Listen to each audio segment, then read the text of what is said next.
మేము నైట్ ప్రతి ఒక్కరి ఇంటికాడ పోయి దించుతాం 50 రూపాయలు తీసుకొని. ఇక్కడ నుంచి బస్ స్టాండ్ అంటే ఇట్లా రాజు సెంటర్ నుంచి లోపలికి అయినా సరే ఇంటికాడ పోయి దించేసుకుంటాం. నమస్తే అన్న, ప్రొద్దుటూరు రైల్వే స్టేషన్ ఇది ఆటో స్టాండ్. మనకు ఒక మనిషికి ఎంత ఛార్జెస్ తీసుకుంటారా మీరు? పాత బస్ స్టాండ్ కానీ శివాలయం కానీ ప్రొద్దుటూరు ఆర్టీసీ బస్ స్టాండ్ కానీ 50 రూపాయలు ఒక మనిషికి. నైట్ ఏ టైం వరకు ఉంటారు? నైట్ ఫుల్ టైం మార్నింగ్ 8 వరకు ఉంటారా? ఓకే. 9:15కు విజయవాడ ధర్మవరం టు విజయవాడ వస్తుంది. ఓకే.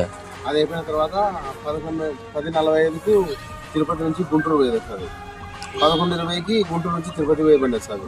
చీకట్లో 5 గంటలకి ధర్మవరం బండి వస్తుంది. అది అయిపోయిన వరకు. డెమో బండి అంటే ఏదన్నా? నంద్యాల టు రేణిగుంట. అది కడపకు ఫస్ట్, ఇప్పుడు రేణిగుంట మార్చినారు. దాని డెమో. దాంట్లో వచ్చి ఫ్యాషన్ ఎంత మామూలుగా 30 రూపీస్ ఒక మనిషి. ఆర్టీ బస్ స్టాండ్ అయితే 40 రూపాయలు తీసుకుంటాము. పాత బస్ స్టాండ్ అయితే 30 రూపాయలు. 30. మేము నైట్ ప్రతి ఒక్కరి ఇంటికాడ పోయి దించుతాం 50 రూపాయలు తీసుకొని. ఇక్కడ నుంచి బస్ స్టాండ్ అంటే ఇట్లా రాజు సెంటర్ నుంచి లోపలికి అయినా సరే ఇంటికాడ పోయి దించేసిపోతాం. లోపలికి తీసుకుపోయి నైట్ టైం ఏ ప్యాసింజర్ చేసుకున్నా వాళ్ళ ఇంటి దగ్గర క్షేమంగా దించేస్తారు సార్. ఇంటి దగ్గర దించే 50 రూపాయలు. ఓకే.